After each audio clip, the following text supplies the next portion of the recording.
Warning: the following podcast episode contains spoilers of the most recent Living Story update. If you've not yet completed the Living Story content, proceed at your own risk. Alright guys, Aetherblades break my Trin out of her prison in Lion's Arch and retreat to the edge of the mists.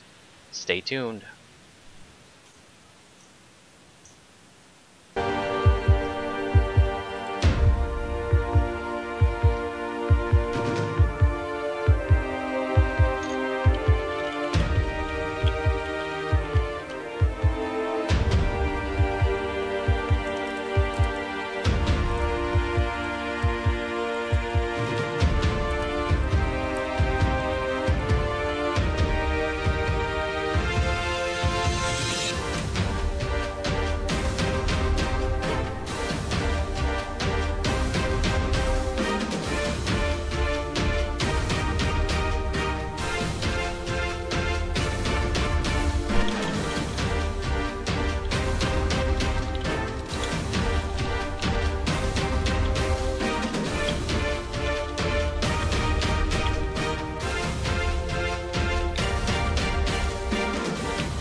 Alright guys, welcome to episode number 82 of the Chronicles of Tyria podcast, Guild Wars 2 podcast for fans, by fans.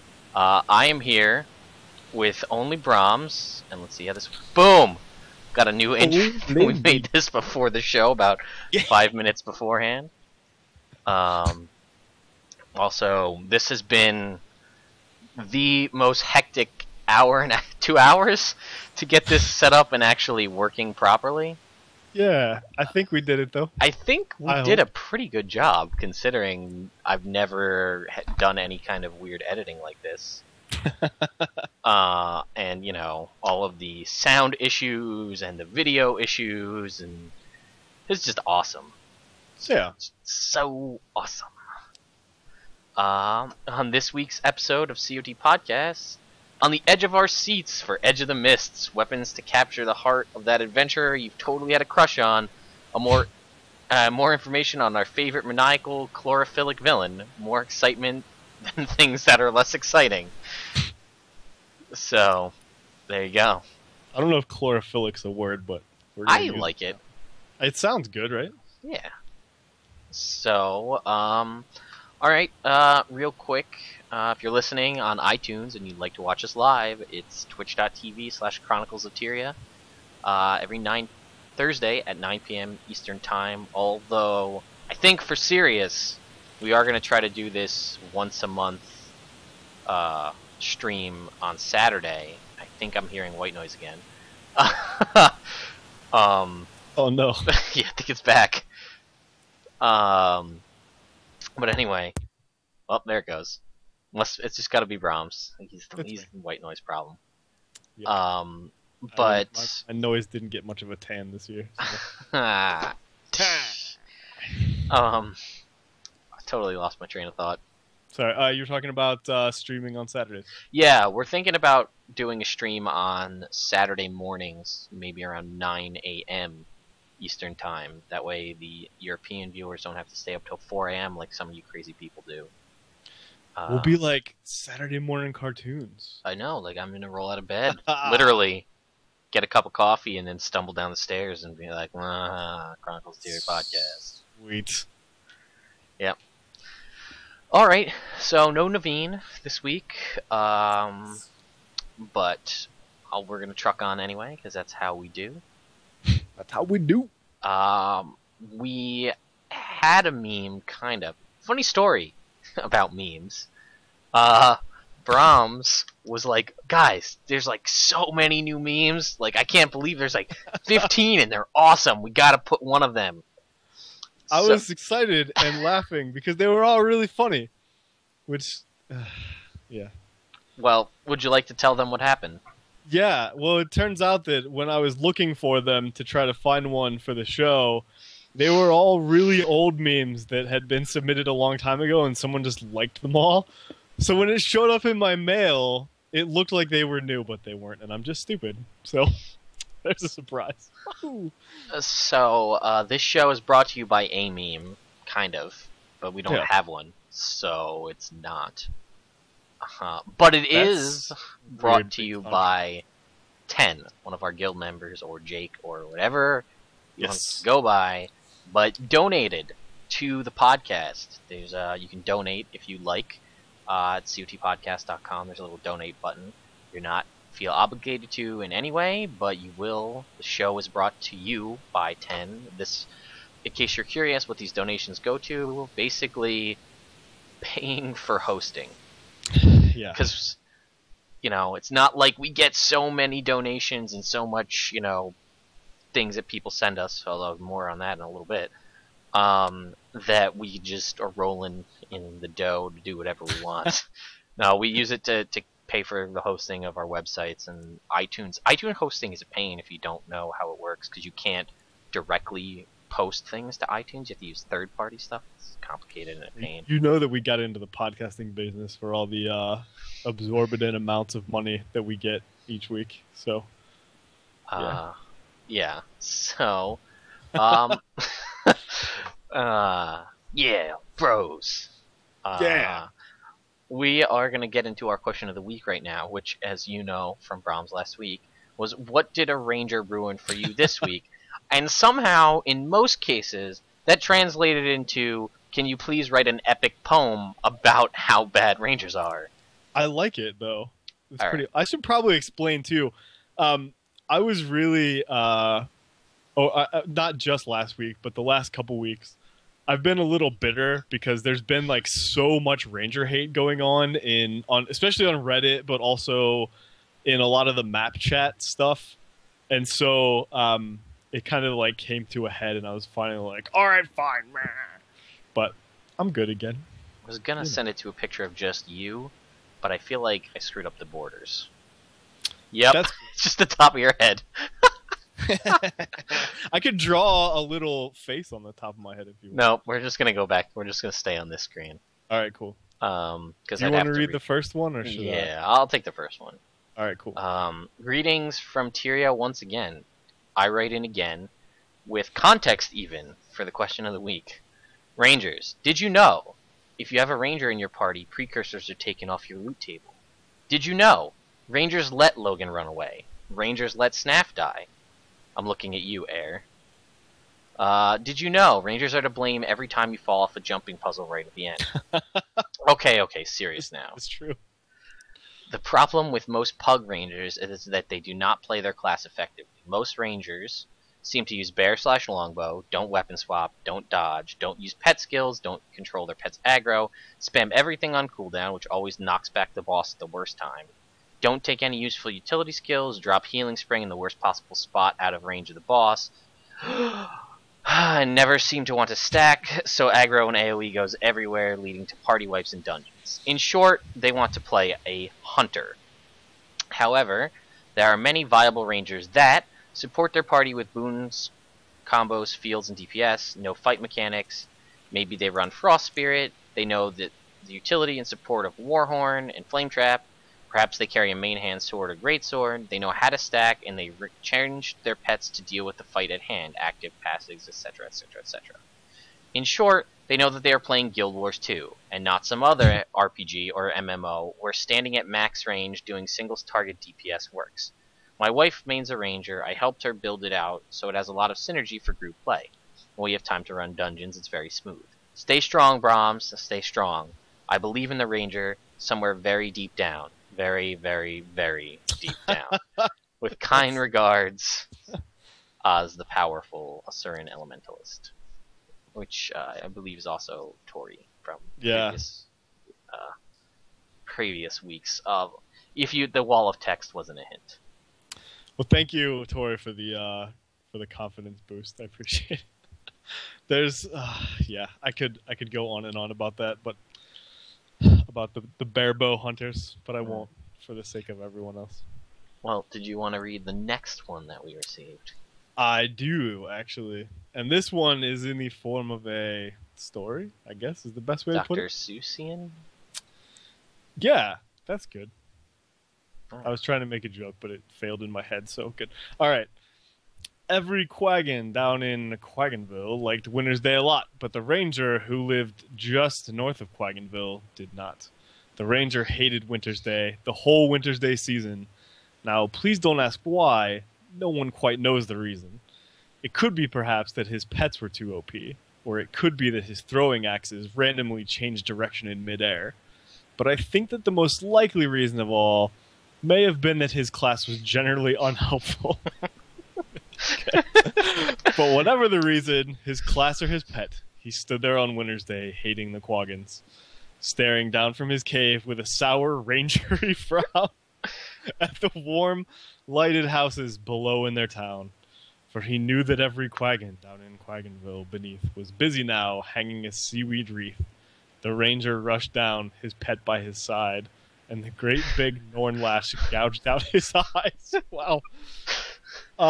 Yeah, so that was a story by Darshan. It was actually really funny.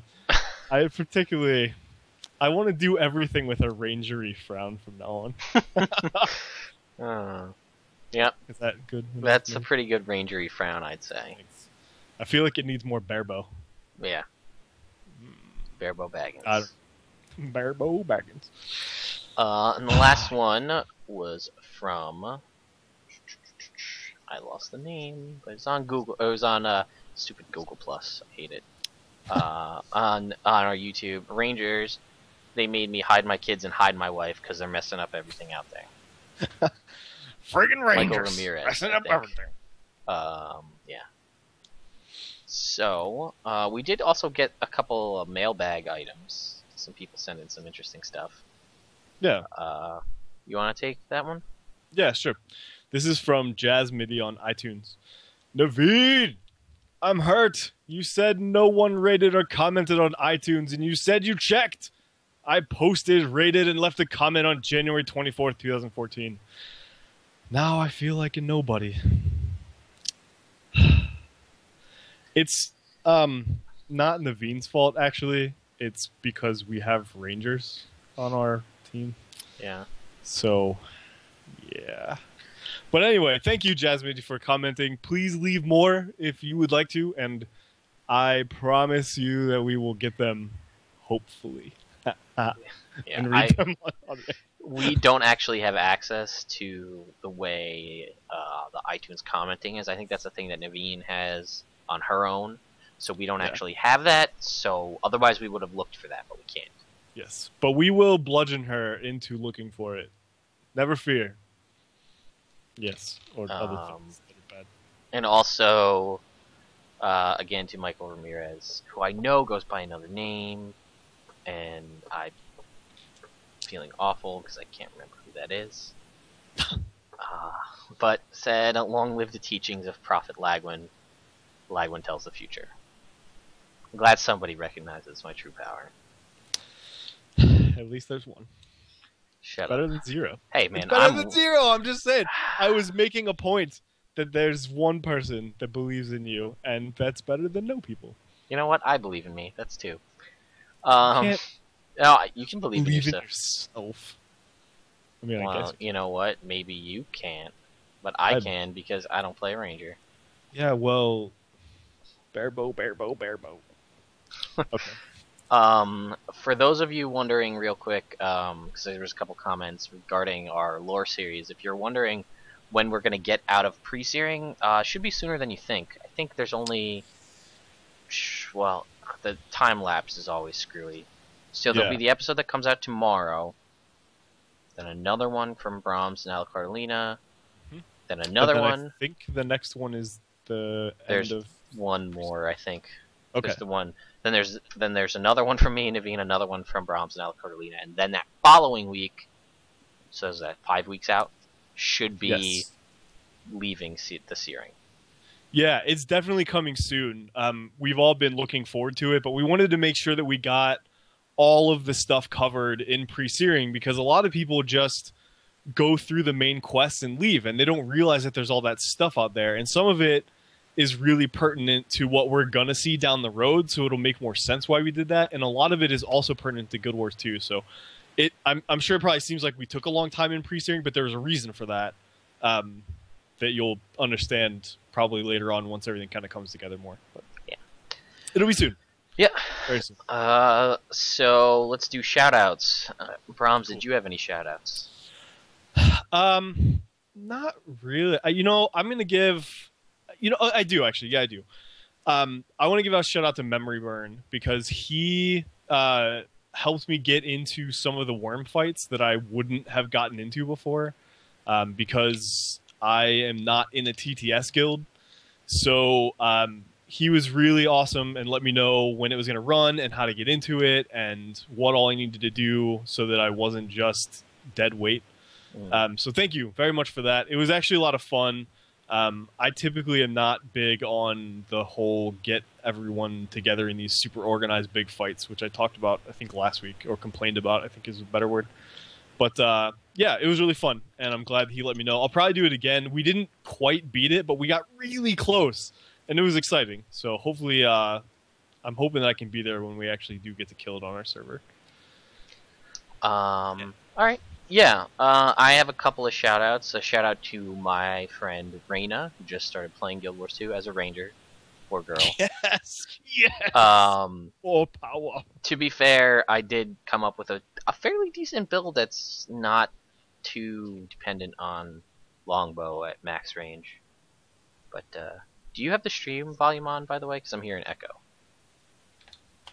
I didn't, but... Okay, doesn't matter. I turned off my speaker, so maybe that'll help. Irrelevant. Right. So shout out to her for playing the game. There was another shout out that I had. I don't remember what it was. Oh, I don't remember what their actual guild name is, but they all have the word poof in their name. Poof. Chancellor Poof and Quantum Poof and all these other names. Essentially, if it's every other Friday at 9 p.m. Pacific time in Lion's Arch, they do trivia. And it's when I say trivia, it's Guild Wars trivia, but it's just general trivia. There was there's a Canadian in their guild, so there's just a lot of Canadian trivia about Canada and hockey and poutine and other Canadian things. But then there was like Doctor Who questions, there was Pokemon questions, there was My Little Pony questions, Star Trek questions, sci-fi general questions, actual real-world science questions, and then also Guild Wars and Living Story questions. So, and they're giving away all sorts of things, and you can enter it, answer as much as you want. First person to the answer gets it, and the questions are things like, the rewards are things like tier 6 materials and lodestones, things like that, and it's just free and it's fun. And they just hosted, I believe, if I'm correct, it will be not this Friday, but the following Friday. Cool. They'll be doing that, and it's on Tarnished Coast server in Lion's Arch, 9 p.m. Pacific time. So shout out to those guys because they're awesome, and I've gotten quite a few tier 6 materials and lodestones because knowing Firefly and also My Little Pony has come to my advantage. Nice. See, Mom, I told you it wasn't a waste. Exactly. They did have a decent amount of Doctor Who, and they're not easy questions either. Like I sat there, and I think one of the questions was, "What is this anagram of Doctor Who?" Is an agency or is something that plays a very important role throughout the series. Wow. Yeah. I mean, not like easy questions. So, that's really cool. It's nice to hear of raffles and stuff like that actually work. Do you remember the one that we did for our Borderlands where we sat there for like 2.5 hours just sitting around trying to win a legendary mace? Yeah, and then we ended up not getting in the right Borderland because they wouldn't tell us which one it was, and we weren't able to participate at all. I was like, cool. Oh, I think you might have went to bed, but I got to that Borderland. No, it was because we split up to go to all the different Borderlands, right. And we got to all 3 of them that it wasn't in. It was in the one we weren't in. Grumble. Anyway. But yeah, that was cool. So, and my last shout out, but not least, is to our very own Willow Chanson, who is crazy for sending me. She sent me like we exchanged Christmas presents. This is one of them right here for Christmas that I got. This is Bulbasaur anatomical poster. That's in a frame, but I don't have any more room on my walls to hang it up yet. But it will go up. So that was man cave problems. Yeah, first world. Yeah, exactly. But anyway, she sent me that. But then, like, randomly, I received a package today of assorted sodas of various types. I received a Super Mario Brothers energy soda, a My Little Pony Rainbow Dash energy soda, a soda that's called Dog Drool Soda. That sounds lovely. I could probably make that for you from here if you want more. It's called SodaGusting, like .com, I think. It's an orange lemon flavored soda, so it's like a real soda, but they just put stupid names on it. It's like I hope, Bots, but it's like the drink version of Birdie Bot's jelly beans. Oh god, I got the one that tastes like puke. Yippee-doo. I really hope that that's what it is. As in, it's real soda just with silly names. Yeah. I also got some Super Mario like nerds type candy and rubber chickens. Little tiny rubber chickens that you like flick and they fly like 30 feet. I don't know. I didn't ask or mention any of this. This just showed up on my doorstep. The thing weighed like 15 pounds because it's all this soda. Jeez. Oh, right, yeah. But I posted this on my Facebook earlier today, and this was the other remaining flavor. So you can see that. That's bacon soda, ladies and gentlemen. Bacon flavored soda. Now, of course, because my friends are wonderful, and half of them are watching right now for this sole purpose, they said, you need to try this live on the podcast. And because I'm that kind of guy, I will do that. My one problem is, I don't know if you should drink this cold. Because this is kind of cold, because it's ice cold here in New York, but it's not, like, refrigerated. There's only one way to find out. This is science. We're about to witness science. It's not a twist. So, I have, just a little bit of product placement here. If you ever come across one of these, a clicker remote, I highly recommend you get it. Because if you see that, it's a bottle opener in your universal remote. Also, this thing is indestructible. Like, That's ridiculous. So, a lot of the times I'm watching TV and I'm like, oh, I got a beer. Oh, wait, I do have a bottle opener. Wow. So, we will get this. The invention that no one ever needed is that exact thing. It's it's indestructible. So, I mean, whatever. All right. Lester Fixins artificial bacon soda. Oh, God. Y'all get your fixins. Y'all get your fixins. Made in the USA. Pure cane sugar. Is that what we're gonna call it? Fixins? Is that the word we're going with?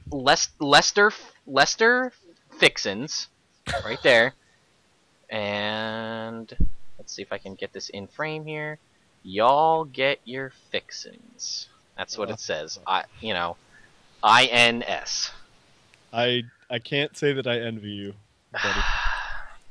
There's a soda company called Jones Soda that makes things similar. Like they make turkey dinner and all this stuff. And I tried Jones Soda is excellent because regular Jones Soda is fantastic. It's delicious, but the it smells like ass. I probably. What is it? Well, like Christina says, how does it smell? Like bacon. It smells like liquidized pig. Probably. You know how like sometimes if your dog gets like a really bad like ear infection, it just smells awful. If you mix that with sugar, that's what this smells like right now. Oh, God, that's... Yes, actually, like bacon strips wrapped in sugar. I think you're stalling. I think I am. I need like a good word. I need a chaser. Do I have freaking booze down here? Just lick the floor.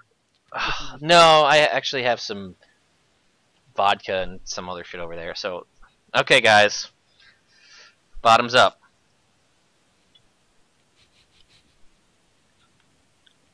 Oh.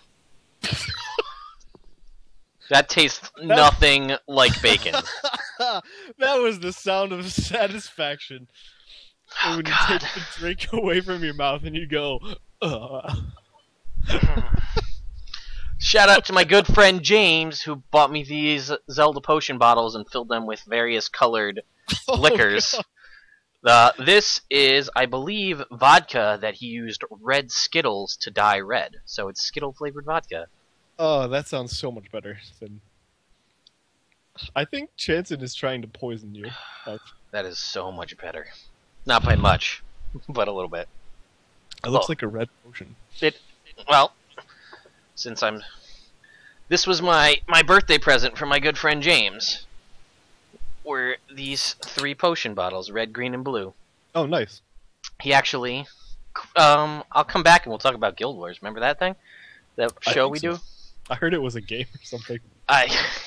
You know. Well, this has been Strange Drink Podcast Live. Anyway. We're just going to call this show Will Lag Drink It. Oh, God, no. I have a soda stream over there. I could make some soda and it'd be better. Anyway. So, just a side note real quick. If you want to give somebody a really fun birthday present, what my friend James did is he took a little tiny flower pot, right? And he duct taped the end, and he gave it to me. And he said, "Your present's inside." And this happened to be a Smash Brothers themed birthday party, and he went as the ice climber, so he made a giant mallet. So he said, "Open your present." And he handed me this mallet, and I pulverized this flower pot in my driveway. And inside it is a tiny piece of paper. And I unfold it, like a little kid on Christmas, and it goes, "It's dangerous to go alone. See James for your rewards." And then it was those 3 potion bottles full of booze. That is awesome. So, when in doubt, you need a fun present, just give somebody something they can smash with a hammer. This is good advice. Okay. So we're going to move on to... God. Not bacon drinks. God. I've always been wary of bacon-flavored things that aren't bacon. That's a good idea. Because I always was like, it can't be as good. But the bad thing, if it is as good, then it's just going to be really bad for me because I'm going to have bacon-flavored everything. Maybe you should like pour it into a mug or something and heat it up. Maybe it'll be better if it's warm. I really wasn't sure if it should be better warm or better cold. Yeah, I don't know. Right. Sorry. I'm upstairs requesting a glass of scotch to wash that down. Alright. So Bromms, you found some news? Yeah, these were just 2 little things, but they generated a little... We talked about them actually yesterday with some of our guild members, but I wanted to bring it up just in case people didn't see it. There was a change this patch where it's now for the gift of battle that you need to make, I think, all of the legendaries, but if not, some of them. You now need to reach rank 30 before you can craft it, which to me was a really weird and somewhat arbitrary change, but I guess the opinions on that are kind of varied, so I just wanted to mention that to people. If you are interested in getting your gift of battle, you now have to reach rank 30 in World v World before you're able to craft it, which is weird. The second one is... let me see who the name was. There were some patch notes that didn't get included in the patch notes. They these were posted up, and they're interesting because I don't know why these weren't in there, but These were posted on Reddit by somebody named, I have no idea how to pronounce his name, so I'm going to butcher it. It's Jack Delul. Sure, let's go with that. Sure. And so he or she says there are things that aren't included in the patch notes because they thought it's too small or whatever the reason. These things include, in the dredge fractal, you can't skip to the part in the cage anymore. So basically all of the alternative methods to get into the cage to beat that part were taken out. There's invisible walls added now, so you can't get in there unless you go the normal way.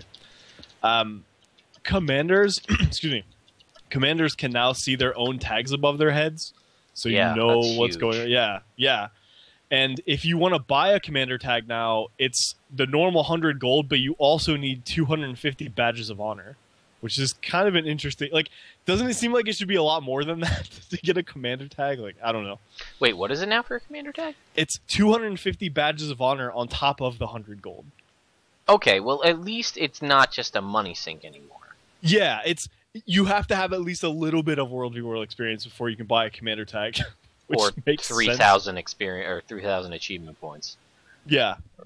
Or probably even less than that. Okay, that one was in the patch notes. I don't know why it's there. Yeah, those were the big things. There's some other just little UI things, but those aren't really important to talk about. But yeah, I thought those were worth mentioning, especially the dredge fractal one. People were flipping out about that. Like, there were people, of course, it's Reddit, but people are like, I'm never doing fractals again. I'm never. I'm like, okay. But yeah, so that was it, I think, for the news. At least for the news before the big news. Scotch. Yeah. Scotch. Thank you. I'm gonna drink my. Yeah. There's some still in the fridge. Thank you. You're the best. Better than baking soda by a long shot. Yeah, I thought that was kind of weird to just kind of shoehorn in that. This is shoehorning. I think that's more like softball floating. In like, oh hey, you need to be rank 30 in World versus World. Now, in case you're freaking out about it, it's not. It's stupid. I agree. I think it was arbitrary and unnecessary. But when they added the patch that brought in all the achievement points, 500 badges of honor was like a joke. You know, you used to have to spend all that time camping the puzzle, you know, to get your badges easily, but just do all the jumping puzzles once a day. But sorry, everyone. Christina's saying that something happened to me in the patch or in the stream, but I have no idea what. I don't know either. I think I'm froze. Oh no, I'm not. I was just standing very still, like a statue, like a ninja. So, wait, something. I feel something weird is kind of happening. Hold on. I don't know what's going on, everyone. Oh no! Okay, sorry. Anyway, so, you can, I think it's 60 laurels? I think 60 laurels and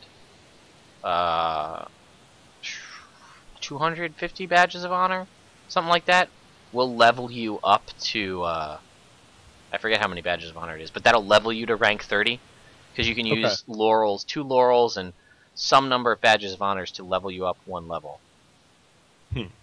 So you can't. There are ways to kind of power level yourself to 30 world experience. And remember, they will be coming out with a patch where they combine all your characters' world experience together. So there's the potential, if you have a couple of levels on a bunch of characters, that when they combine all the pools of experience together, that maybe it'll jump up, you know, your level, and maybe you'll hit it sooner than you thought. Yeah. And something else I just noticed this morning, or yesterday night, and I mentioned it this morning. I did not know that at the very top of your UI in World versus World is your world experience bar. Yeah. Never noticed that. It's like hidden up there, which is weird, but yeah, it's up there. I always thought that had something to do with like the timer. Oh, right. You know? So, it was interesting. Yeah. All right, let's see. We have a random act of kindness. Yeah. Which kind of tied into what Browns was saying before. This was from Son. our speed doodler and you know, general all around artsy lady. She's a superstar. Call her Triple S, superstar song. Triple S. She said, wanted to send in a random act of kindness shout out to Memory Burn. He's been calling out in G-Chat when/where his TTS is doing worms or Tequaddle for anyone who wants to join. I usually don't go. I don't think most of us do, but we wanted to make sure he knew the gesture is really appreciated. Yeah. Yeah, it's really cool because one of my complaints is that what is this? One of my complaints has always been that that has felt really exclusionary, and so to have someone kind of jump in and let us know when it's all going on, it's actually really cool because it means that a lot of people that normally wouldn't get to do that content get to do it, which is what happened with me with the worm stuff. So yeah, did you beat awesome. it? Did you beat the worm? No, we got really, really, really close, but we didn't beat it. But it was fun. I actually beat Tequaddle for the first time through one of his events. Well, really? Yeah, because I'd never beat Tequaddle before. So, you know what? I'm gonna shut my door because my dog just came in. And I don't want barking. But when I get back, I think it's been a little while, so I don't know if you remember, but I remember. Let's see if the listeners remember what time it is, because it's been, God, a handful of weeks. I think it's 9:48. 9:48. Well, yeah. Here on this Thursday night, that means it's data miner time. Oh, yes. Also, check out the upgraded helmet. Look at that. That's right. So, ladies and gentlemen, the wonderful, the only, the super helpful That Shaman has returned to posting data mine things here on the Guild Wars 2 subreddit. So, yes, which means that our resident data miner is back in business. Yes, he is. And boy, has he been busy in the mines, because we have a ton of new stuff that he pulled out of there. So, yes. Let's see. How about, you know, you have your blue Dorito and you run around with your blue Dorito and you go, you know what? I don't know how I feel about that blue Dorito. Like, Cooler Ranch is good, and if you think anything's better than Cooler Ranch, you're stupid. But there are multiple Commander icon colors coming. Scarlet Red, Psychedelic Purple, and School Bus Yellow. Commander icons are in the mix. What that means? Does that mean new tiers of commanders? Is it just you choose your color when you buy your icon? Who knows? Those are both interesting propositions, actually. So, I am very excited because I've had my blue Dorito for too long. But if I have to spend extra money to change it to red or purple, I would really love an orange Dorito. It's going to be like a tiered system where you have to spend 100 gold and a bunch of badges to get it up to red. Then you have to spend another bunch of badges and another bunch of gold to get it up. Nothing is different. You just have a different color commander. Yeah. Or it's going to be like, hey, you can buy in the gem store a commander icon coloring kit for 60,000 gems. Only if you already spent the 100 for the commander I'm not icon. quite that cynical yet. But, I don't know. I just actually noticed that myself, so that's pretty interesting. Yeah, that's for all you WDWers out there, you aspiring commanders or you existing commanders. I would also like to say that we have. This is the text that he pulled from the game. Also, I don't sound too loud, do I? You sound great. Okay, thank you, sir. This is the text that was pulled from the game regarding this new gem store musical instrument. Wow, very love, much serene. Get your own playable harp. Make any of your events truly special with the beautiful sounds of this harp. So, if you've been keeping track, we had the choir bells, the stupid Vuvuzela horn that everybody hates, and the flute. And now we will have a harp, which is a nice fix for all of you thieves out there that made your character look like Sheik. Now you can actually complete the set with your harp. So, kudos to you. Kudos to you, Tyria. Yeah. Also, I'm assuming this is going to be coming next week because of the timing, or the next patch. Probably. Chocolate Warfare. This box contains chocolates that you can eat or throw for various effects in Costume Brawl. Eat this delicious milk chocolate candy to return to normal size. This is just the text pulled word for word. Yeah. Milk chocolate candy. Costume Brawl. Eat a mysterious chocolate to perform a random Costume Brawl ability. Mystery chocolate. Costume Brawl. Throw wrappers on the ground to knock down other costume brawlers. Scattered used chocolate wrappers. Eat a dark chocolate candy to shrink in size. Eat a white chocolate candy to grow in size. Roll a bonbon bomb that explodes after it has traveled a short distance. Bowling bonbon bomb. Yep. That's awesome. So, considering, for those of you people that are in relationships, in case you don't know, and you probably should know because you're going to get in trouble, next Friday is Valentine's Day. So I would not be surprised that if this Tuesday in the gem store, the Chocolate Warfare items come out. So, they also have a gift-wrapped booster. I don't know if that is a separate kind of booster, if that's a booster you're gifting to people, but I believe you can gift the current boosters. Yeah, I wonder if it's just like a random thing that you can give to people, and it's just a random booster that's wrapped. We'll find out. Yeah. Maybe. Potentially. We'll. Yeah. There's the permanent Quaggin finishers that we've already seen. And that was pretty awesome. One of the funniest looking finishers if you haven't seen it. Pink Quaggin falls from the sky on a water stream, and around the bottom of the water stream, 2 blue Quaggin and 2 killer whale Quaggin dance around in a circle over the dead corpse of your slain enemy. There's also other finishers that were listed here. The permanent Ascalonian leader finisher, the permanent Skrit scavenger finisher, the permanent Doom stone, that's D-U-H or D-H-U-U-M stone, and the permanent martial finisher. I feel like the Ascalonian leader and the Skrit scavenger, did we talk about those a while ago, or am I just imagining that? We might have. I'm not sure. I feel like they... yeah, I don't remember. Anyway, sorry. I'm excited for the Doomstone, but I have a feeling it's just going to be a tombstone that falls from the sky.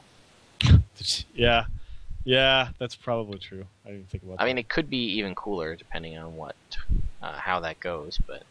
Yeah. There was the reward chest icons, which we have seen, which you can get the mini chest of the mist and the chest of the mist. You get them from doing the meta, or living story achievements rather, and you also get them from capturing various locations within the Edge of the Mists. The Hellfire and Radiant Greaves, that's the leg, or the boots, rather, were data mined out. So if you have your Hellfire or Radiant gloves, shoulders, and helmet, you can also get the boots. I read about these, and people are saying that they're in the 20,000 achievement chest. That's crazy. Yep, 20K. I don't know. Okay, I don't know about where anyone else is, but I'm at 11,000 right now, and I've gone out of my way to get achievements. Not a lot. Like, I'm nowhere near the top, even in our guild, but 20,000. Like, that's so many achievement points. Whew. Yeah. Someone mentioned, why do we have half the viewers today? It's probably because we didn't promote right before we went online that we were going online. Maybe? or half of our viewers only tune in for Naveen. So we're just like chopped liver, basically. Or they sat around waiting for the 10 minutes when we tried to get things going at the start. Oh, that could be. See, we should have put like some kind of innuendo in the title, and then we would have gotten more people in. I'm gonna just make sure I use every possible tag that has bacon in it when I post this to YouTube. There you go. But anyway, they added the well, this isn't data mine stuff, so we'll keep moving. Under development section for World vs. World is the account bound world experience. World v World account bound now, load into a map with each of your characters to have its world XP added to your account. And it also says World vs. World Overflow, World vs. World Center Map Jumping Puzzle. So I don't know what that means. Siege Golem Mastery and Reinforcement Mastery lines for World vs. World. Assaulter Mastery, which seems very interesting. It says, gain buffs, send players back to base, and stuff from killing enemy players. Weird. Yeah, so does that Oh, teleport them back to base automatically when you kill them? it must, so they can't just lay there. Yeah, Yeah. that's kind of interesting. Alrighty. Some other interesting things were added. The text is, "My ears, they bleed. Double click to pull out a trumpet and play for your friends." Yeah. Unbreakable Herald's trumpet. There's this other weird item. This powder turns many simple boosts into a stackable boost that allows choice. Boosts will be converted into the following order and quantity: Karma Boosters 2, Experience Boosters 1, Gathering Booster 1, Crafting Booster 1, Magic Find Booster 1, World Experience Booster 1, Armor Booster 1, Strength Booster 1, Speed Booster 1, Rejuvenation Booster 1, double click to activate. What that means, I have no idea. That's something. Yeah. Then there's the Guardian Angel boost. Heal upon delivering a death blow. Guardian Angel booster healing pulse. So, I don't know what that is, but that could be interesting. They're going to have the Identity Repair Kit, which is a combination total makeover kit and name change contract. That's pretty cool. There's stuff about the VIP stuff over in China. There's skill guidebooks for each of the new healing skills. I don't know what it would be for. Or maybe that might be China stuff too. You know what? That also could be how you unlock. Or no, because you can unlock them in PvP with skill points. I don't know. Yeah. There's the Balthazar Carapace back piece, but that was mined a while back. Mm-hmm. And then there was something about a new festival, possibly. By looking at the dates, a real-life harvest festival would replace this person's speculation anyway, would replace the Queen's Jubilee and take place somewhere between August and October. These lines, performed by our Living Story friends, are placed next to similar lines about Dragon Bash, Halloween, and Winter's Day. We're celebrating the harvest of all our labors. Harvest time is my favorite season. Harvest is the ultimate party. We char know how to do it right. I love harvest time so much to eat. So. Alrighty. Yeah, I'm not sure what to think about that, but that's something. Oh, also, they showed up earlier in earlier data mining before we had a segment about it. They just returned in this most recent patch was the polearm PvP weapon, the white polearm PvP item, as well as the fishing rod item. Which, the way it looks and a lot of people's thoughts are, it's going to be a gathering tool, similar to the pick and the axe and the harvesting sickles. So this would be a fourth way to harvest resources, because if you know there are no fish, like items, for cooking, maybe that'll be leading into ascended cooking. You need fish. You have to go fishing to catch it. That sounds like it might be reasonable. Maybe. But, yep, goodbye. Newly improved Chronicles of Tyria logo. Data mining helmet. It's back to reality. Back to reality. So, alright, let's talk Edge of the Mists. Alright. So, story-wise, what did you think? Story-wise, I loved it. The last, this patch and the last patch have been super awesome for story. Definitely my favorite part of both releases. So, I was afraid that this one was going to be really light on story because they said that it was going to be a light patch. Yeah. But there was a lot more in there than I thought. And, going through all the story stuff was actually really cool. So, I loved it. But what about you? I was pleasantly surprised regarding the amount of story, because I was under the impression that there wouldn't be any. Yeah. And there was all of the freak out about how much, oh my god, they're putting PvE in my worldly world. This is so stupid. Everything's stupid. Rangers. Yeah. Rangers. Frickin' Rangers. Yeah, I don't know. I don't know if you feel this way or not, but everything that happened in the story this time, like, it really makes it feel like everything is kind of coming together. Like, all the stuff that we've seen so far is starting to make sense. Yes, I agree. I like completely. That. They just, my only thought is that they should have done some of this a lot earlier, because I think it would have made more sense that way. But like we've said, they're learning how to do all of this, so the next one should be a lot better. But it's nice that it wasn't all just arbitrary. It actually makes sense on why we've seen some of the things that we've seen during the story. So yeah, I definitely liked it. For those of you who haven't played, again, we announced at the beginning, but spoilers if you haven't played. But essentially, you're going to get a mail. It's going to tell you to, what does it go to? Divinity's my Trin escapes, and to go to Sheriff so-and-so Silvari in Lion's Arch there, and you know, in that cage where she was, Canuck is in there, the enemy from South Sun, and that part was actually really cool.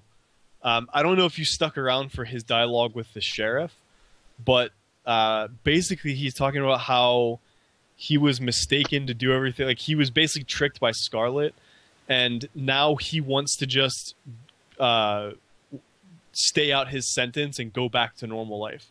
So I feel like we've talked about how we kind of thought that they were setting up the next Destiny's Edge with all of these players, or well, not players, but the NPCs, the story players.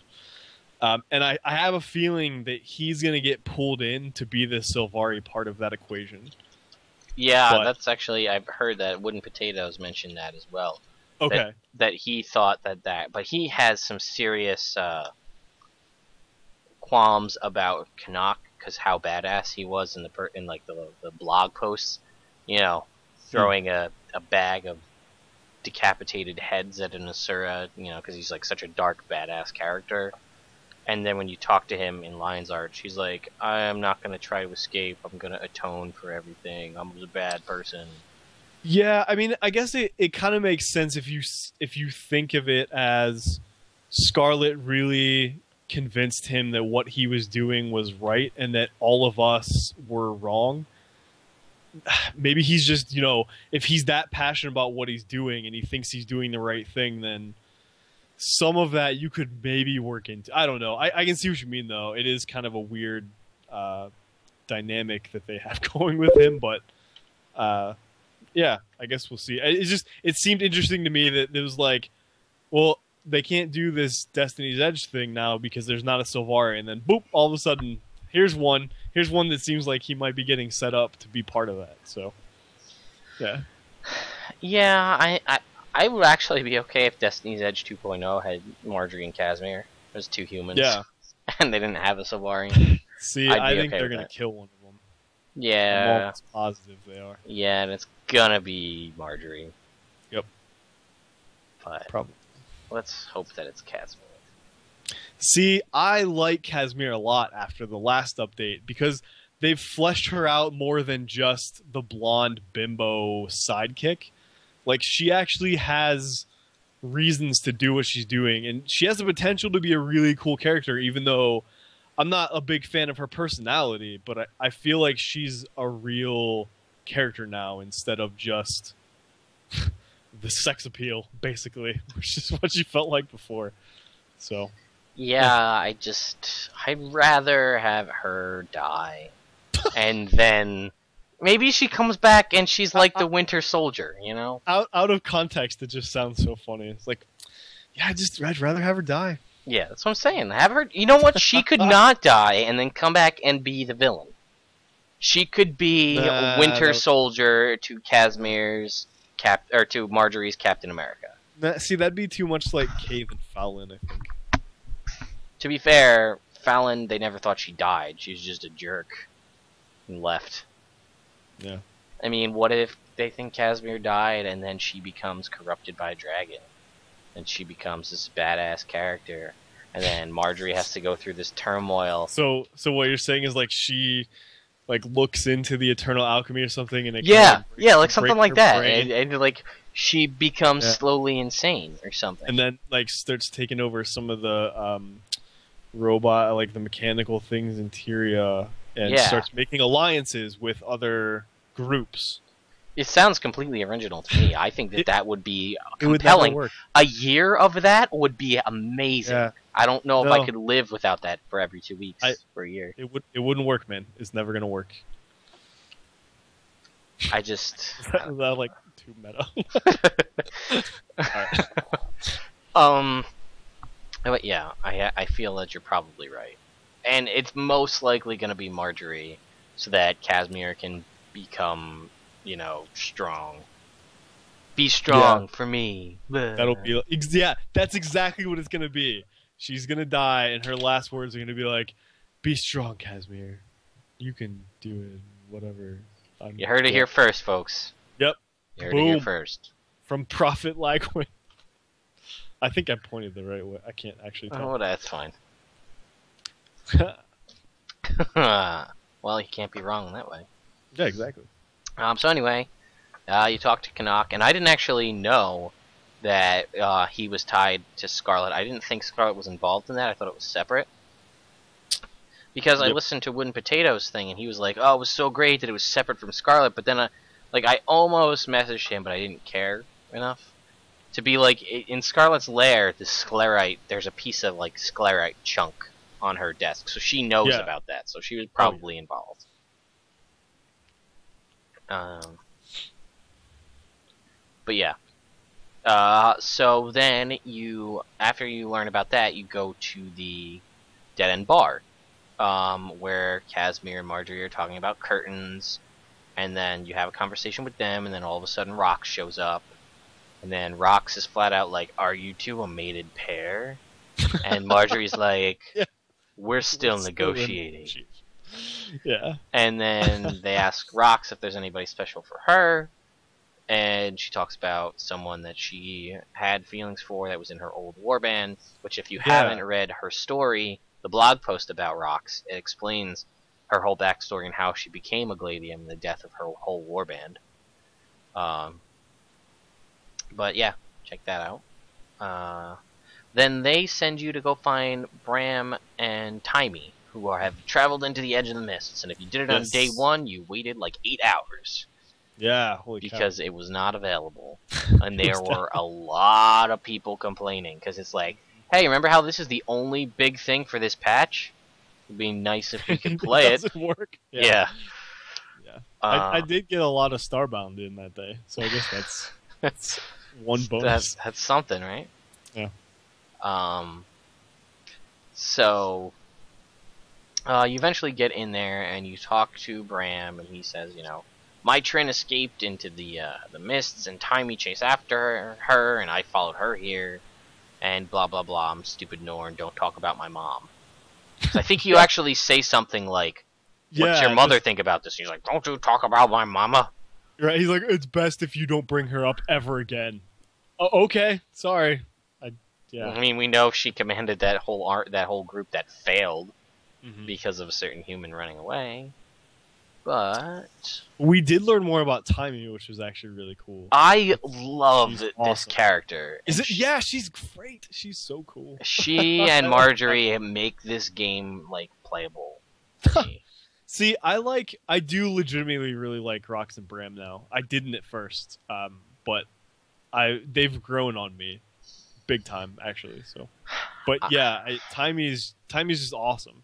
You learn that she is an orphan, which is canonical now, which there's a lot of speculation about who her parents are.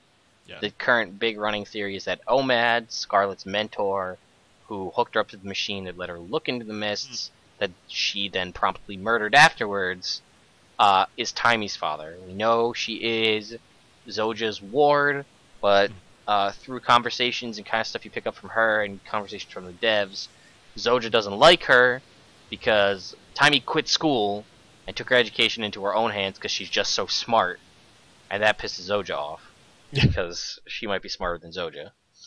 Well, it's also that she saw that Scarlet did it. Like, Scarlet was able to learn whatever she wanted to, and so she's like, well, I'm gonna do that then instead of just going along with everyone else. Like, if Scarlet can do it, then I can do it too. So yeah, I definitely I hope that she is, like, it's a secret vengeance quest and she kills Scarlet.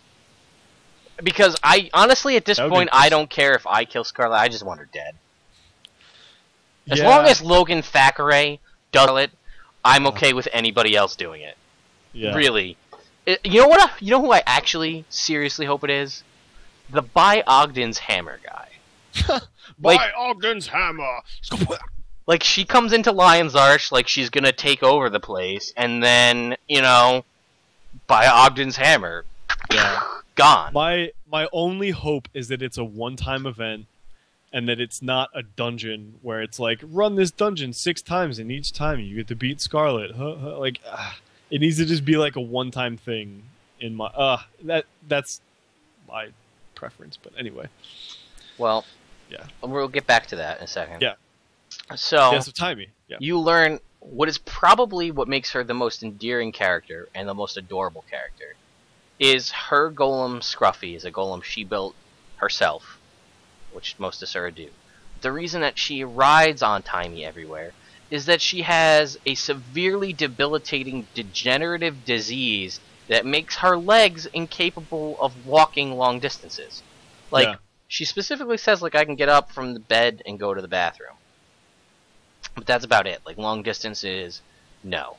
So I need to ride on Scruffy to move.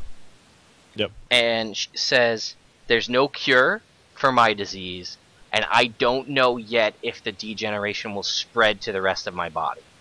It could spread, and then... So that's why Scruffy is like her companion, her legs, and her battle armor all rolled into one. Mm-hmm. It's super cool, yeah. But it's also, like, it makes her a character. Like, she has flaws, visible flaws that we know about now. And then, essentially, your job is to go get her... when Scruffy went through the unstable portal to the Edge of the Mists, he, like, broke down. So you need to go retrieve golem parts, which, if you've never been... I'm not going to talk too much about the Edge of the Mists themselves, because that's a big topic. Mm-hmm. But it's basically in the middle where the 3 points converge, and you got to be careful because there's probably going to be people being dicks and camping it. Because no. Because they can. You have to get there for the living story. Yeah. So I recommend stability and immunity. If you have an elementalist, run Ride the Lightning and Mist form, because as long as you pick them up and die, you get teleported back to where to start. Also.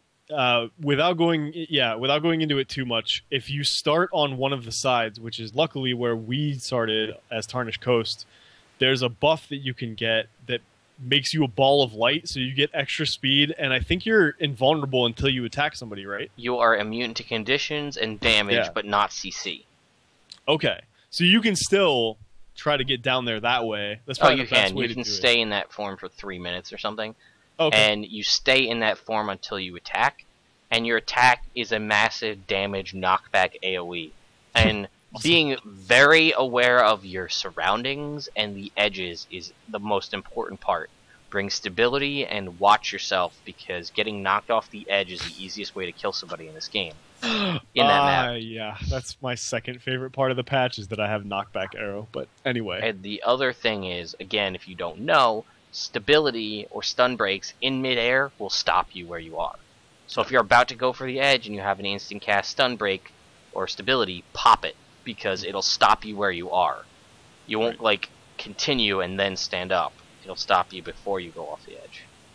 But there's one other thing about Timey real quick. I got the impression that she was looked down upon in Asura society, which is interesting because I think that gives us an insight into that culture that we haven't really seen before, because that's the first character I can think of that has really had any kind of a physical thing. Yeah.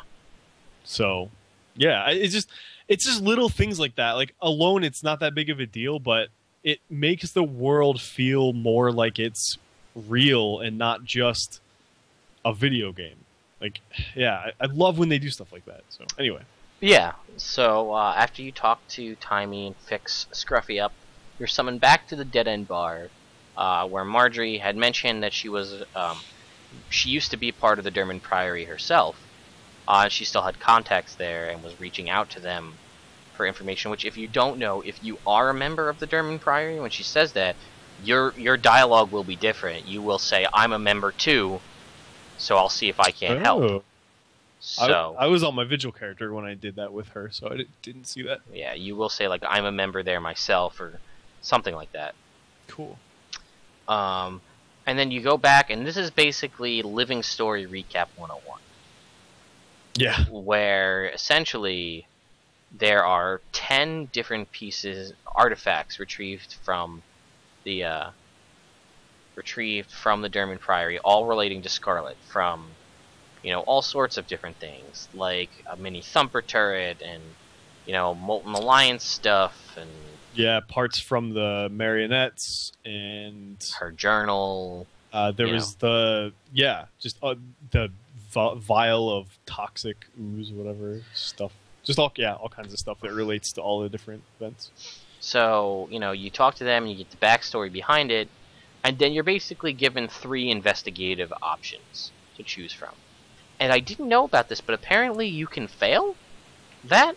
Like if you choose the wrong option, I guess it won't progress the dialogue and won't count for points. Huh. It did for us. I mean, it lets you pick again, from what I saw. Okay, but like if you pick, and you pick right the first time, does it tick up 1 of 10, 2 of 10 in the corner? Yeah. Okay. I don't know. But the dialogue is different, I believe. Well, if you pick one wrong, then they'll say something that, they'll say something to that effect, and then it lets you pick again. Okay. So, like, the dialogue box will pop back up. That's what it was doing for me, yeah. Okay. So then, yay for me, 10 out of 10, first go around. But you'll see there's different options, and it's very interesting, some of them. Like, bring up points that I never thought about. Yeah.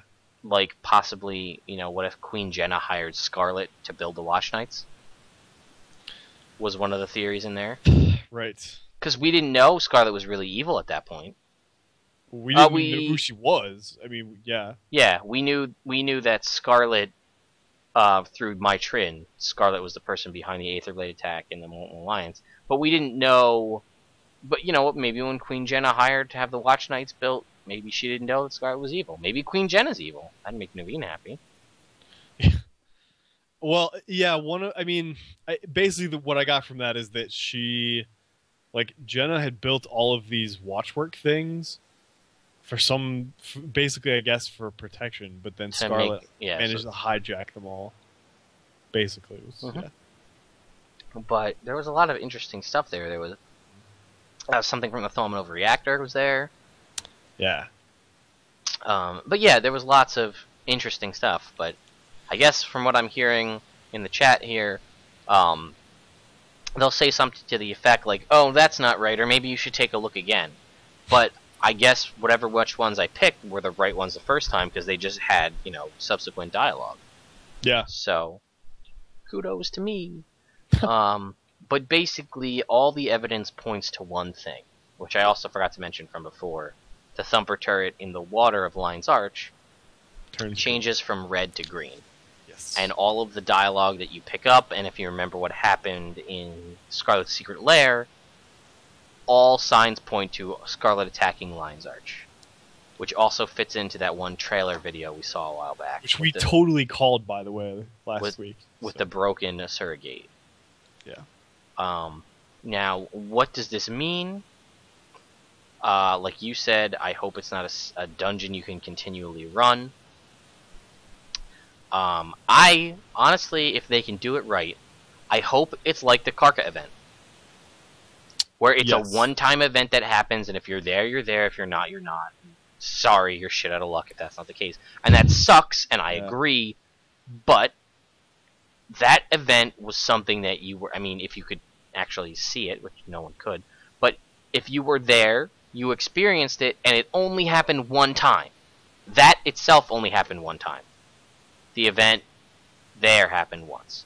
The stuff that, if you went to South Sun, you could get into different overflows and the event would happen continually, but, the thing in Lion's Arch there happened one time.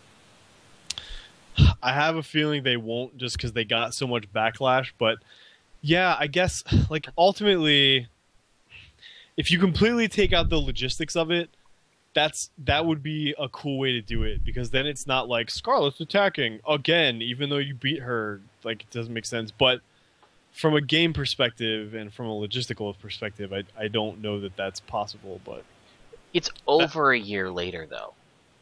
I mean, if you think about the state of the game in November, we had culling. You had disappearing, reappearing enemies in World versus World. You know, we didn't have half of the things. They changed the server size. They removed culling. They made visible enemies. They changed so much stuff for massive, like, dub v dub size things.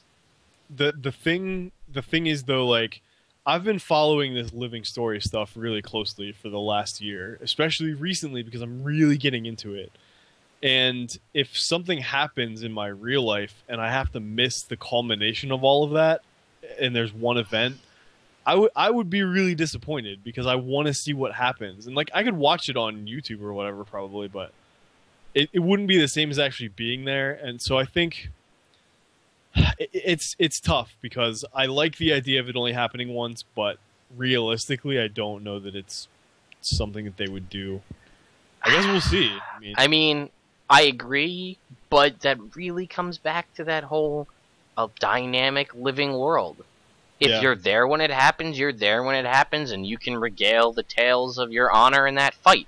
And if you weren't, you can sit there starry-eyed and listen to the scribes talk to you about how wonderful the fight, or, you know, if it's like the Kark event, the slideshow of Lion's Arch was. Son actually has a good idea in the chat. She says a one-time story event that you can trigger yourself. So that could actually be cool if you... Okay, so let's assume that you have regular Lion's Arch. That's where you start. And there's an event thing there that you can start. And when you start it, the invasion of Lion's Arch happens. When it's over, it takes you to a different Lion's Arch that's like post-invasion. And there's stuff going on there like there was in South Sun. So that way you could do it on your own time, but when you're done, you get put into the Lion's Arch that's actually been invaded, and so you go right into that part of it. That would be cool. I think that's actually probably one of the best ways they could do it. We had a long, and I think you were kind of at least watching, but there was a long debate about this today. I didn't actually see it. Okay, there was quite a big debate about how this is going to happen and how this would go down.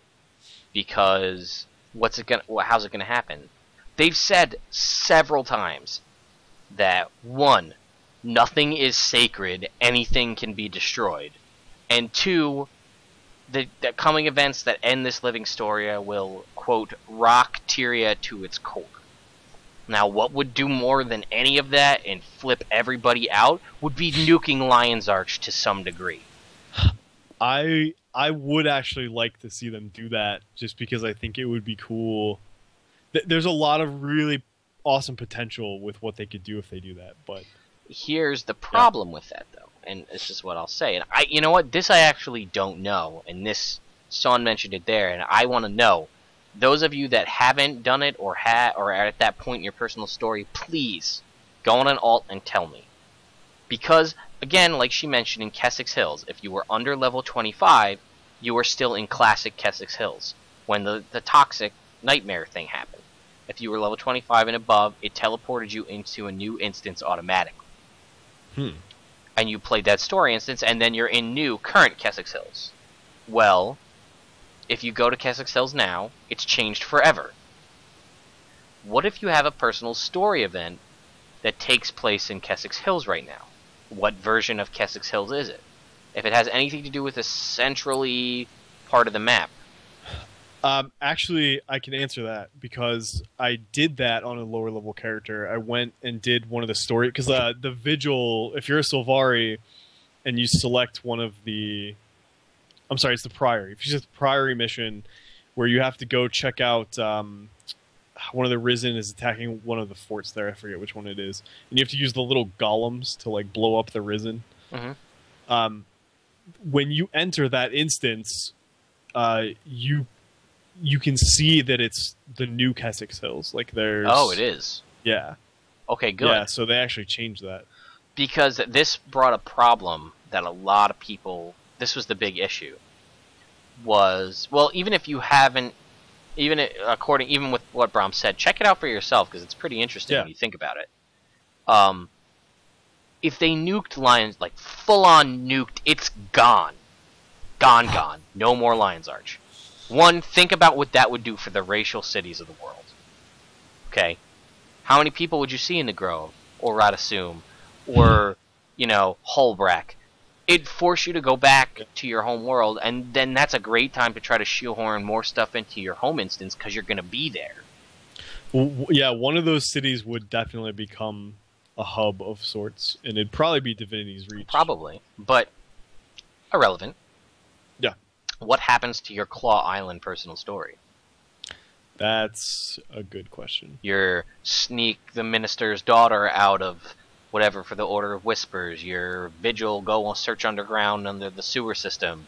Or go meet up with all of the members of Destiny's Edge. Exactly. All of those. What happens? How does that work?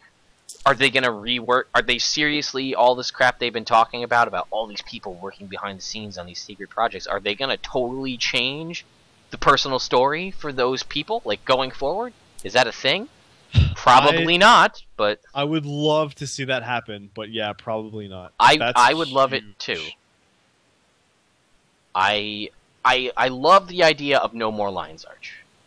Yeah. I'm also okay with the idea of no more Grove, because Scarlet has this whole thing against the Pale Tree. That would be interesting too, actually. And that could also work. But again, what does Sylvari do now? Yeah. No, what's Traherne gonna do? He can't go get the Mother Tree. What should I do? Oh, take all the credit. Yeah. Cool. And actually, I want to... This is slightly... It's on topic, but it's off topic, what we were just talking about. But I want to get it in before I forget, because I think it's important.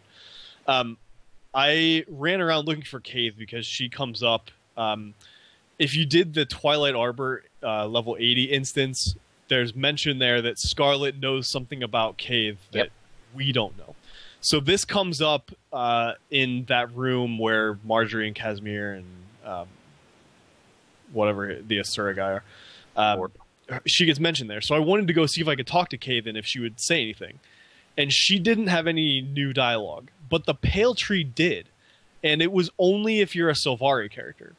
So if you have a Sylvari character, it's worth going there, because there's not really anything new, but it fleshes out some of how the interaction between Scarlet and the Pale Tree happened, which was really interesting, and kind of explains why Scarlet has such a disdain for the Pale Tree. So I don't know if the other racial leaders are like that, because I didn't go talk to any of them, but I'll check Queen Jana. Yeah, it's cool that they added that extra little bit of dialogue in there specifically for Sylvari characters, which is cool. So, yeah, anyway, sorry. Yeah, no, like I said, I see definite benefits of destroying Lion's Arch. I really do. The thing is, they put so much new stuff in there with all the new surrogates. And what about Fractals of the Mist? How do you get to Fractals of the Mist? Mm-hmm. How do you get to World v World and PvP, you know? Right. How do you go to South Sun if you haven't been there yet? You know what I mean? There's plenty of problems with nuking Lion's Arch completely. Yeah. I still think it'd be great. I mean, they nuked that one path of Twilight Arbor, totally gone. You can never go back. Yep. Although that's a lot easier for them to do, but true. Yeah, along your point, I mean, they're not afraid to do stuff like that. So. I mean, Kessex Hills is different forever. Yeah.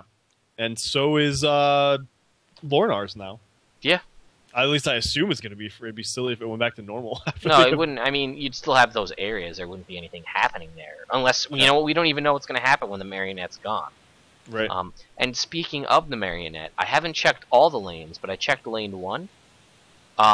Lane 1, where Timey used to be, she's not there anymore. Magister Jex of the Derman Priory is there now. Interesting. Which is very... I'm glad that, like, I didn't go back to do the Marionette, and Marjorie, Casimir, Bram, Rox, and Timey are all chilling there, even though I just talked to them in the Edge of the Mists or whatever. Right. So they actually took the point to remove them, but replace at least Timey, which I imagine they did the other 4, with new characters, presumably all Priory members, because the Priory is the most threatened by something in Lornar's. And that's a great idea. I love that idea. I still have a feeling that the Vigil and the Order of Whispers is going to get hit eventually, but I mean, I agree, and I think Wooden Potatoes brought up one of the best things was that Order of Whispers headquarters is supposed to be one of the most secret things in like all of Tyria, and she knows where it is. Yeah. How does she know where it is? You know what I mean? Yeah. Yeah. But I do like the idea of at least a ruined Lion's Arch. But then again, would you really, even if it was ruined, would you save Claw Island in a ruined line? Like, save it from destruction by the undead force. It's already destroyed. You know what I mean? Like, this is our go back in time story. I mean, if you work it into the mists, then yes, you could go back and do that somehow. But I would love to see a completely altered personal story. I don't know how it would work. Maybe when you go to meet all of Destiny's Edge, and you know how they meet up and then they get pissed and then they leave. Yeah. Maybe you go to your personal, your home instance, and you talk to your champion, and they're all pissed because no one else would come and meet them. And like that's just how it goes. Like, I tried to get them all to come here, but everybody wanted to spend time in their own city. So forget them. I didn't need them anyway. And then they all leave. And then you build you repair the friendships through the dungeon system, and then you get to a Raw and it's done. I mean, I fixed that one. That one's done. Update the dungeons to be the new Destiny's Edge characters, because that would actually be really cool. Or a set of new dungeons. Yeah. Yeah, even better, actually. Or 2 or 3 new dungeons. But I mean, they're already friends though, and like they don't have that moment to break apart. Well, it doesn't have to be the bringing them together thing. It could be something completely different. Although if this is Personal Story 2.0, is Marjorie dies and then they all break up because everybody thinks it's the other one's fault, and you have to bring them back together through a series of 8 dungeons. Casimir's like, wait, I gotta go. The queen needs me. No. No, this is just about where we're going to defeat Scarlet. No, it would be Rock's. Ritlock needs me. I need to go just so that there can be char hate. Oh my god. That would be fantastic, actually. I mean, not really fantastic, but hilariously fantastic. But yeah, oh my god. Other than that, there wasn't really much added to this patch. A couple UI tweaks here and there. The fix where going stealth as your Mesmer doesn't instantly kill all your clones. Right. They added new weapons, the heart weapons. Oh god, I love those weapons. The love struck weapons. I love those weapons. I guess, like, I don't mind how. Well, I shouldn't say I don't mind how. I'm not a big fan of them personally, but they also don't. Like, they don't fit the theme of any of my characters, so I guess that's kind of why I wasn't all that excited. But like the shield is really cool. The shield is awesome. I love the shield. Yeah, the heart theme, I guess, just doesn't. Yeah, it doesn't fit with any of my current characters. So, yeah. I mean, some of those weapons just look great. Like, the longbow looks very good. Because there's not a ton of like super great, and I use inexpensive in quotation marks, but like inexpensive longbow skins. I mean, there's some, but like a lot of the really good ones are like Aether, and the Jade one is my favorite still. I freaking love that longbow. Anyway. But like, they're super expensive. So if you have a claim ticket, or well, it's 60 gold currently. Jeez. I should hand in my claim ticket and sell it. I mean, it's not a bad idea. I mean, I bought like 9 weapons to stock up and save. The only reason I don't do that is because I know that next week they'll be like, oh, here's our awesome things. Here's their awesome weapons. And, oh, you don't have a claim ticket? Too bad. Like, no. What else did they change? They said they made some improvements to the Triple Trouble event chain, which is the worm. What that means. Yeah. I think, well, okay. There were screenshots that showed up on Reddit that after the event is completed successfully, Ritlock and some Iron Legion engineers actually show up and waypoint between the different Thumper turrets. Interesting. Yeah. So we actually waited around trying to catch him, but we weren't in an instance where it had been beaten. That was before we knew that was one of the things for it. So I don't know if it was something to do with him or what exactly it was, because it was really nondescript. But I have a feeling that it has something to do with that. All right. Well, unfortunately, they fixed the bug where the 5th warden didn't attack in the marionette encounter, but yeah. And I don't think they added much else other than the Quaggan finisher to the gem store. Yeah. Oh, tier flame-kissed armor. Oh yeah, they redid it now. And it's, I don't know if you know, but it's feathered. It's the feathered skin. Yeah, well, I'm glad it wasn't what we had thought it might be, because there were. I don't remember if we talked about this last week or not, but there were some leaked images that came out of this new armor set, and everyone was saying that was going to be the new flamed one. And so a lot of us are like, wait, they're going to put on a new armor set for this flame thing, but the other two, like the heavy and the medium, don't get new armor sets? Like that would have been just as bad as putting out the tier 3. So yeah. I'm glad that they put out something that was already in the game and stuck with that. And it doesn't look that bad, in my opinion. I mean, I don't have any light armor classes that would wear it, because everything looks terrible on Char. But I don't like the looks of it. I don't like feathered armor that much myself. But yeah, love struck weapons. I do have characters using 3 of them currently. Nice. Great sword, and the sword is like a rapier, which I like, and the focus as well. Very Sailor Moon. Yes, definitely. Actually, all of those Sailor Moon characters that dress up should get one of those, because it'd be awesome. Either the mace or the scepter or something. Yeah, scepter. But yeah, I think that's pretty much it. Yeah, there's a lot of stuff to talk about on the Edge of the Mist, but like you said, it's there's much. A lot of stuff to talk about. I mean, there's a lot of mechanics. It's a lot of verticality. I like the different mechanics of the different areas. I like the supply generator kind of concept. I think that's pretty neat. And I like that when you cap an area, you get a chest, which is kind of neat. Without going into it too much, I think everyone knows by now I'm not a really big World v. World fan, but I liked that it seemed like on this map it's geared more towards smaller, like 5-person groups to take objectives, and I really like that part of it. So I definitely am going to try it some more. I tried it a little bit, and like I said, my favorite part was knocking people off. Like that was all I wanted to do the other night when I got in there. I was like, I'm not leaving this map until I knock people off.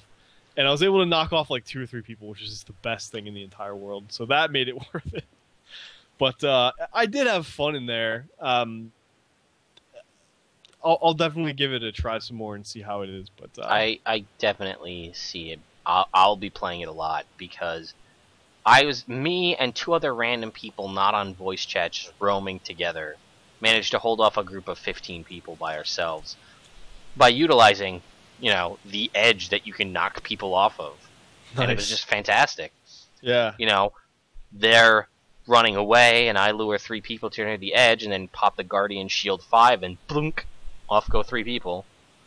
That's what I like about this map, is because it's so fragmented and because there's so many different things, there's a lot of different strategies that you can't use in the other World v. World maps. There's a ton of strategy. I mean, yeah. The different layers of different areas, the explodable bridges. Yes, yeah, exactly. Like I mentioned it to some of our guildies earlier today. I mean, DPS the bridge down with siege till it's almost gone, till it's like 1 catapult hit away, with a catapult on the other end of the bridge, and then send a seemingly weak character to lure, not necessarily the Zerg, but at least, you know how like when the Zerg's moving and they say don't follow, at least 10 people follow? Well, those 10 people follow you on the bridge, and you book it back across with a teleport or something, and then your guildie or your teammate knocks the bridge out, and you just killed 10 people. Yep. You know what I mean? That's awesome. Drop them through the bridge, so... but yeah, I think with that we're probably going to close it out. I don't have a question of the week for this week. Yeah, I don't either. So. Don't worry about it. It's, you know what? Sometimes it goes by. and spent a lot of time thinking about new classes. You saw. Today. Yeah, we had a new class discussion today in chat, so that was fun. Yeah, because Anyway. I wanna tweak the current class system a little bit, profession system. Great. But all right, guys. So for this bro-filled, bacon-filled podcast, Chronicles of Tyria podcast, episode number 82, or We 8T2, if you caught our little joke in the title of the show. I am Lagwyn. And I am Bromms. And we will see you next time.